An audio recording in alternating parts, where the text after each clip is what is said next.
ان اللہ وملائکتہ یصلون علی النبی یا ایھا الذین آمنوا صلوا علیہ وسلموا تسلیما اللہم صل علی سیدنا مولانا محمد وآل سیدنا مولانا محمد وبارک وسلم وصلی علیہ۔ اعوذ باللہ من الشیطان الرجیم بسم اللہ الرحمن الرحیم وفدیناہ بذبح عظیم صدق اللہ العظیم وبلغنا رسولہ النبی الامین الحبیب الکریم ونحن علی ذلک من الشاہدین والشاکرین والحمد للہ رب العالمین۔ درود و سلام بآواز بلند پڑھ لیجیے۔ الصلاۃ والسلام علیک یا سیدی یا رسول اللہ وعلی آلک واصحابک یا سیدی یا حبیب اللہ۔ الصلاۃ والسلام علیک یا رحمۃ للعالمین وعلی آلک واصحابک یا شفیع المذنبین۔ واجب الاحترام معزز مکرم علماء کرام، ثنا خوانان رسول، قابل احترام حاضرین، عزیز بچوں، آج کا یہ خوبصورت سالانہ پروگرام سیدنا حضرت امام علی مقام حضرت حسین رضی اللہ تعالی عنہ اور آپ کے ساتھیوں کے حضور اظہار محبت کے لیے، اظہار عقیدت کے لیے منایا جا رہا ہے۔ الحمدللہ اس مسجد کے اندر بہت بڑے بڑے پروگرام میلاد شریف کے حوالے سے، جشن قرآن، جشن معراج کے حوالے سے منائے جاتے ہیں۔ جس طرح میرے فاضل دوست علامہ محمد الطاف صاحب نقشبندی فرما رہے تھے، حالات ہی ایسے ہیں۔ اللہ کریم اس موذی مرض سے پورے عالم اسلام کو نجات نصیب فرمائے۔ آپ جتنے تشریف لائے ہیں آپ بہت زیادہ ہیں۔ محبت والے اگر چند بھی کسی مشن کے لیے اکٹھے ہو جائیں تو کم من فئۃ قلیلۃ غلبت فئۃ کثیرۃ باذن اللہ۔ رب فرماتا ہے کئی دفعہ مختصر سی جماعت بڑی بڑی جماعتوں پر غالب آ جاتی ہے اللہ کے اذن سے۔ فرمایا میں تعداد نہیں دیکھتا، میں دل کی کیفیات دیکھتا ہوں۔ آپ جو محبتیں لے کر تشریف لائے، مسجد کے منتظمین حاجی امجد صاحب ہیں، ان کے ساتھی ہیں، میرے دیرینہ ساتھی مولانا قاری شبیر صاحب ہیں، اللہ پاک ان سب کی محبتوں کو قبول فرمائے۔ ابھی انگلش میں بڑا خوبصورت خطاب سن رہے تھے، میری گفتگو اردو میں ہوگی اور مجھ سے بعد انگلش اور اردو مکس بہت جامع خطاب آپ صاحبزادہ الشیخ پیر محمد عمران عبدالی سے سنیں گے۔ خوشی نصیب ہوگی، کوئی ایک جملہ، کوئی ایک حرف بھی اگر ذہن میں آ جائے اور اس پر عمل نصیب ہو جائے تو سمجھ لو حاضری قبول ہو جاتی ہے۔ حضرت نصیر ملت فرمایا کرتے تھے، حضرت شیخ سعدی کا جملہ ہے، فرماتے تھے در خانہ کسست یک حرف بسست۔ اگر گھر کے اندر کوئی ہو نا تو ایک آواز بھی کافی ہوتی ہے۔ گھر خالی ہو تو ساری رات دور کرتے رہو، کوئی دروازہ نہیں کھولے گا، لیکن گھر کے اندر کوئی موجود ہو ایک آواز بھی کافی ہے۔ میں سمجھتا ہوں آپ جتنے یہاں پر موجود ہیں ان کا گھر خالی نہیں، اندر کوئی بس رہا ہے جو ذکر حسین کی انتظار میں ہے، کب یہ موتی ملیں جنہیں ہم اپنے دل و دماغ میں جگہ دے کر اپنی زندگی کو حسینی رنگ میں منور و روشن کریں۔ اللہ سب کی حاضری قبول اور منظور فرمائے۔ حاضرین، حضرت امام علی مقام کی زندگی وہ روشن زندگی ہے کہ جس زندگی کو سن کر سمجھ کر ہم منزلیں پا سکتے ہیں۔ رسول اللہ صلی اللہ علیہ وسلم نے آپ کی تربیت ہی ایسے انداز میں فرمائی۔ نام بتاتے ہیں، حسن نام، حسین نام، ان دونوں کی اصل حسن ہے۔ اور حضور کی زندگی لقد کان لکم فی رسول اللہ اسوۃ حسنہ، اس کے اندر بھی حسن موجود ہے۔ آپ نماز میں دعا مانگتے ہیں، اللہم ربنا آتنا فی الدنیا حسنہ، اس کے اندر بھی حسن موجود ہے۔ وفی الآخرۃ حسنہ، آخرت کا حسن، اس کے اندر بھی وہی حسن موجود ہے۔ تو اللہ کے پیارے حبیب نے اپنے شہزادوں کے اتنے خوبصورت نام تجویز فرمائے کہ دنیا اور آخرت کا حسن اللہ نے دونوں ناموں کے اندر جمع فرما دیا ہے۔ تربیت ہی رسول اللہ نے اس انداز میں فرمائی کہ ان کی زندگی امت مسلمہ کے لیے نمونہ ہے۔ ماں باپ کے آداب کے اعتبار سے دیکھیں، قرآن کی لگن سے دیکھیں، نماز سے تعلق کے حوالے سے دیکھیں، بڑوں کے آداب کے حوالے سے دیکھیں، چھوٹوں پر شفقت کے اعتبار سے دیکھیں، کیا خوبصورت زندگی ہے۔ ایک صحابی ہیں، ضعیف العمر تھے، وہ جو ہی اسلام میں آئے نا تو انہیں بنیادی اسلام کے اراکین سمجھ میں نہیں آ سکتے تھے۔ وضو فرما رہے تھے تو ان کے وضو میں کچھ غلطی ہوئی۔ حضرت امام حسین کا بھی بچپنا ہے، آپ انہیں دیکھ رہے تھے کہ ان بزرگوں نے وضو تو کیا لیکن وضو اس طرح نہیں کیا جس طرح اللہ کے حبیب نے طریقہ سمجھایا ہے۔ جب وہ وضو سے فارغ ہو چکے، حسین پاک فرمانے لگے، آپ نے وضو بہت اچھا کیا، اب میں بھی آپ کے سامنے وضو کرتا ہوں، اگر میرے وضو میں کوئی کمی رہ گئی ہو تو مجھے سمجھانا، آپ بزرگ ہیں، آپ کی عمر زیادہ ہے۔ جب امام حسین نے آپ کے سامنے وضو کیا تو انہوں نے آپ کے ہاتھ کو پکڑ کر چوم لیا، اے نواسہ رسول، اے نور رسول، اے خوشبو رسول۔ وضو وہی خوبصورت ہے جو آپ نے کیا ہے، کیونکہ آپ نے شریعت حضور کی گود میں سیکھی ہے۔ میں وہ آداب پورے نہیں کر سکا جو آپ نے رسول اللہ سے سیکھے ہیں۔ پتہ چلا جس اعتبار سے آپ حسین کو دیکھیں گے آپ کو بے مثال نظر آئیں گے۔ یہی وجہ ہے کہ حضور تاجدار گورڑا اپنے زمانے سے لے کر آج تک اس کلام کو گورڑا شریف کے اندر ایک وظیفے کے طور پہ پڑھا جاتا ہے۔ کلام کیا ہے؟ محمد گلستو علی بوئے گل، رسول اللہ پھول ہیں اور علی اس پھول کی خوشبو ہیں۔ محمد گلستو علی بوئے گل، بود فاطمہ اندراں برگے گل۔ اور فاطمہ کون ہے؟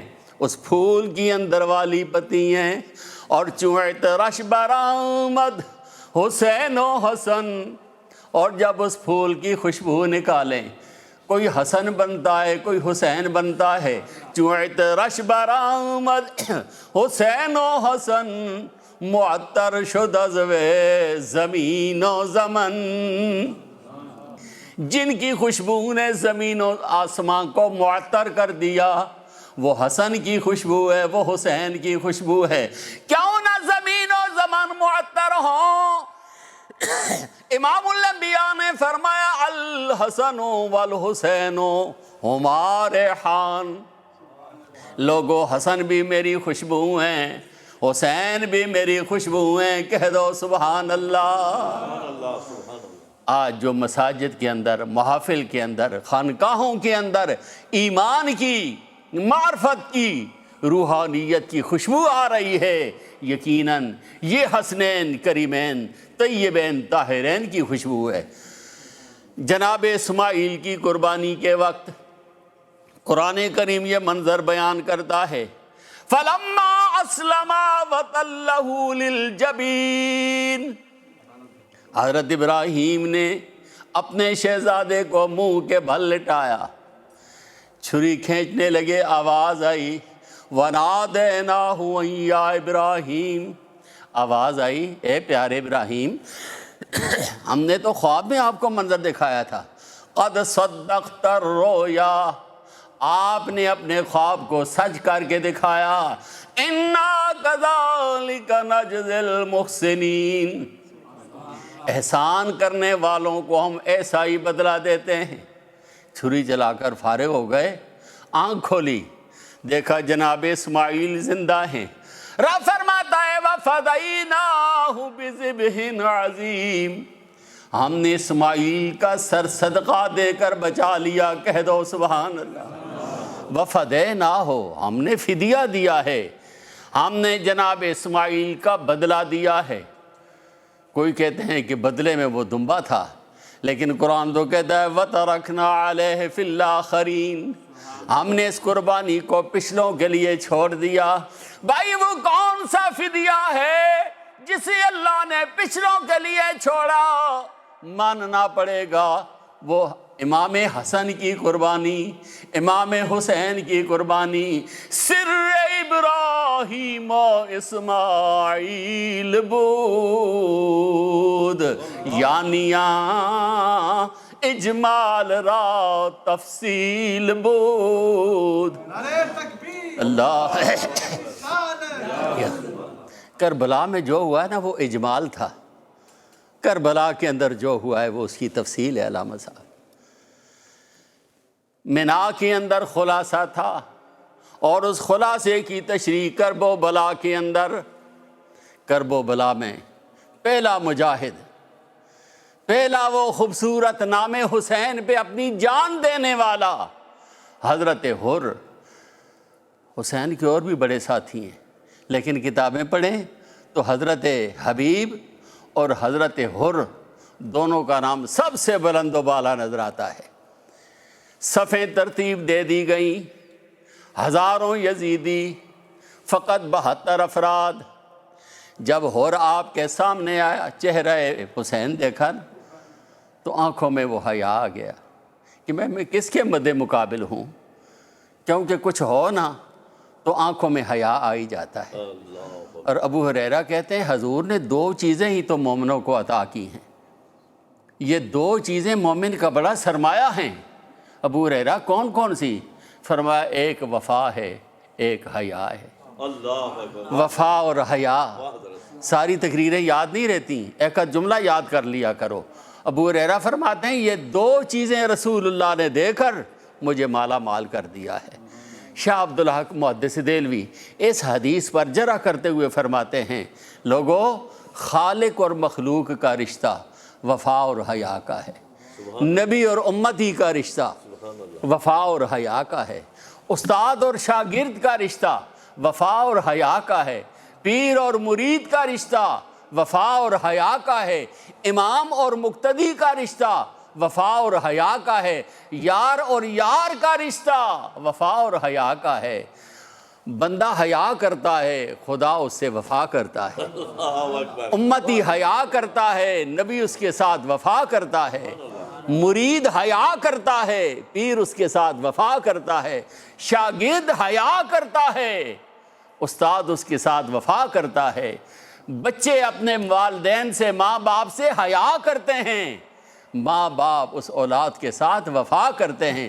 پتہ چلا وفا اور حیا کا رشتہ یہ مومن کا اتنا بڑا سرمایہ ہے، جس نے اس کو سمجھ لیا اس نے دین کی حقیقت کو سمجھ لیا ہے۔ حضرت حر سامنے آئے، آنکھوں میں وہ حیا آ گیا، ادھر سے حیا بیدار ہو رہا ہے، حسین کی نگاہوں میں وفا بیدار۔ اللہ تکبیر، نعرہ رسالت، یا رسول اللہ۔ شہیدان کربلا۔ حضرت حر میدان میں امام علی مقام کے سامنے آ گئے، امام پاک نے بھی اسے دیکھا۔ حر وہ تھا جس نے امام کے پیچھے ایک نماز پڑھ لی تھی، وہ نماز اسے مجبور کر رہی تھی۔ کل تو میں نے نماز پڑھی اور آج میں مقابلے میں آ جاؤں، کاش یہ راز بھی ہمیں سمجھ میں آ جائے نا، لیکن یہ باتیں ہماری سمجھ میں نہیں آتی۔ سبحان اللہ۔ حر کے مزاج کو مجبوری ہوئی، میں نے جس امام کے پیچھے نماز پڑھی آج میں مقابلے میں آ گیا ہوں۔ حسین کے سامنے آئے، عرض کیا حسین اگر میں ظالموں کو چھوڑ کر آپ کا ساتھی بن جاؤں مجھے بارگاہ حسینیت سے کیا انعام ملے گا؟ امام نے فرمایا غم نہ کر، انت حر فی الدنیا والآخرہ، امام تجھے دنیا میں بھی آزاد کر دے گا، آخرت میں بھی آزاد کر دے گا۔ اللہ، ظالم فوج سے نکلا، امام پاک کی فوج میں آیا، بے حد لوگوں کو اس نے واصل جہنم کیا، خود بھی زخموں کی تاب نہ لانے کی وجہ سے گھوڑے سے گر گئے۔ جب گرے نا تو دل کی تمنا تھی کہ کاش اب آخری وقت ہے، حسین کا چہرہ سامنے ہو پھر میری روح پرواز کر جائے، مجھے کوئی پرواہ نہیں۔ امام علی مقام حضرت حر کو گھوڑے سے گرتا ہوا دیکھ رہے تھے، ادھر حر کا آخری وقت ہے، موت نظر آ رہی ہے۔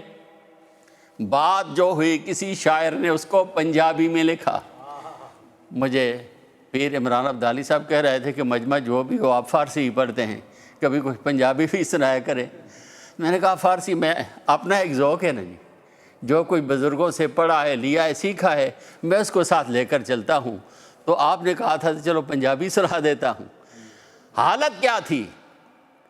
حر کو موت نظر آئی، ملک الموت نظر آئے، روح پرواز ہونے والی ہے۔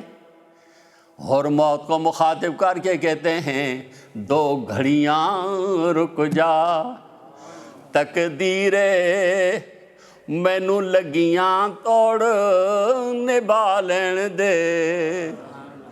2 گھڑیاں رک جا، تقدیر مینوں لگیاں توڑ نبھا لین دے، خود جان حوالے کر دے ساں، پر جان دسائیں آ لین دے۔ اللہ سبحان اللہ۔ جان حوالے کر دوں گا، پر ایک بار حسین کا چہرہ تو میری آنکھوں کے سامنے آئے نا۔ امام علی مقام آئے، اور کا چہرہ اطہر اٹھا کر اپنی گود میں رکھا، اور حسین کے چہرے کو دیکھ رہا ہے، اور ادھر ہی آنکھ رک گئی۔ حافظ شیرازی فرماتے ہیں بچے ناز رفتہ باشی زی جہاں نیاز مندے۔ بھائی وہ دنیا سے جانے والا نیاز مند کتنے ناز و نخرے سے جا رہا ہے کہ بوقت جا سپردن بسرش رسد نگاہ، دنیا سے جا رہا ہے اور جاتے جاتے اپنے محبوب کے چہرے کی زیارت کرتا ہوا جا رہا ہے۔ اور کو یہ سعادت میدان کرب و بلا کا پہلا مجاہد بھی، پہلا غازی بھی، پہلا شہید بھی حضرت حر ہے، جنہیں میرے آقا نے بشارت دے دی، حر تم دنیا میں بھی حر ہو، آخرت میں بھی حر ہو۔ حر کا معنی ہوتا ہے آزاد، جا حسین نے تجھے دونوں جہانوں کی آزادی تیرا مقدر فرما دیا ہے۔ حاضرین و سامعین، اس میدان کے پہلے مجاہد حضرت حر ہیں، آخری حضرت امام علی مقام ہیں۔ درمیان میں کن کن ہستیوں نے کیا کیا قربانیاں دی، کچھ آپ سنتے رہے ہیں، اور کچھ میرے بعد نوجوان خوبصورت سکالر جو اردو اور انگلش میں خوبصورت گفتگو کرتے ہیں، اللہ کریم ان کے علم و فضل میں بھی برکتیں فرمائے۔ اور مولانا الطاف صاحب یہ تو میرے پرانے دوست ہیں، جب یہ اس ملک میں آئے تو سب سے پہلا بیان ان کا میرے پاس ہوا تھا۔ اس وقت یہ ماشاءاللہ ہن بھی جوان ہوں، پر اس وقت اور جوان آئے تھے، میں بھی اس وقت جوان سی، تو میں تو اب اللہ کے کرم سے انشاءاللہ جنوری میں 70 سال کا ہو جاؤں گا۔ لیکن میں کدے محسوس نہیں کیتا جب میں 70 سال نہ، میں جو ہن بھی 20 سال نہیں ہوں۔ اللہ کریم آپ سب کی حاضری قبول فرمائے۔ شاہ صاحب تشریف فرما ہیں، اللہ پاک ان کے آباء و اجداد کے صدقے ہم سب کی بھی حاضری قبول فرمائے۔ آپ لوگ مسجد سے وابستہ ہیں، مسجد کے خدمتگار ہیں۔ میں نے ملک کے اندر یہ واحد ایسی مسجد دیکھی ہے کہ جس مسجد کی کمیٹی کے افراد وہ اپنے آپ کو نمازی سمجھتے ہیں، اور یہاں کے نمازی اپنے آپ کو کمیٹی کا ممبر سمجھتے ہیں۔ ہر آدمی کی یہ کوشش ہوتی ہے ہم مسجد کے بڑھ چڑھ کر خدمتگار بنیں، خدمت کریں، اور یقیناً اللہ کے گھر کی خدمت اس میں دنیا میں شان ہے، قیامت کے دن دولت ایمان ہے۔ حضور علیہ السلام خدا کے بعد جو کچھ ہیں وہ حضور ہی ہیں۔ پر حضور سے پوچھا گیا اللہ کے حبیب آپ افضل ہیں یا قرآن؟ فرمایا قرآن۔ پھر آپ سے پوچھا گیا یا رسول اللہ صلی اللہ علیہ وسلم نے فرمایا میں افضل ہوں۔ پھر پوچھا گیا یا رسول اللہ آپ افضل یا مسجد؟ فرمایا مسجد افضل ہے۔ حضور یہ کیوں؟ فرمایا قرآن میرے پاس آیا ہے اور میں مسجد کے پاس جاتا ہوں۔ حضور علیہ السلام کے قدموں کی برکت سے پوری روئے زمین کو اللہ نے مسجد بنا دیا۔ جعل لی الارض مسجدا وطہورا، حضور کے قدم لگے، زمین پاک بھی ہو گئی، زمین مسجد بھی بن گئی۔ پر حضور نے مسجد میں آ کر اہمیت دے کر اپنے غلاموں کو مسجد کی اہمیت بتا دی۔ میں راستے میں پیر صاحب سے کہہ رہا تھا مختصر سی کمیونٹی تھوڑے سے لوگ، لیکن اتنی خوبصورت مسجد آپ لوگوں نے کھڑی کی ہے کہ دور سے پتہ چلتا ہے کہ الحمدللہ وہ اللہ کا گھر جگمگاتا ہوا دعوت نظارہ دے رہا ہے، دعوت محبت دے رہا ہے۔ یقیناً میں نے بھی دنیا سے چلا جانا ہے، آپ بھی اپنے اپنے وقت کے مطابق چلے جائیں گے، لیکن آپ لوگوں کی یہ محبت، یہ محنت، میاں صاحب نے کیا فرمایا تھا؟ لکھ ہزار بہار حسن دی اندر خاک سبانی، اور لا پرید محمد ایسی جگ وچ رہے کہانی۔ آپ چلے جائیں گے اور سٹوک کی سرزمین پر آپ کی یہ محبت، آپ کی یہ عقیدت اور آپ کا وہ سچا اور سچا مال قیامت تک بولتا رہے گا کہ سٹوک کے غیور مسلمانوں کی محبت کا بولتا ہوا ثبوت ہے۔ اللہ اس پر استقامت عطا فرمائے۔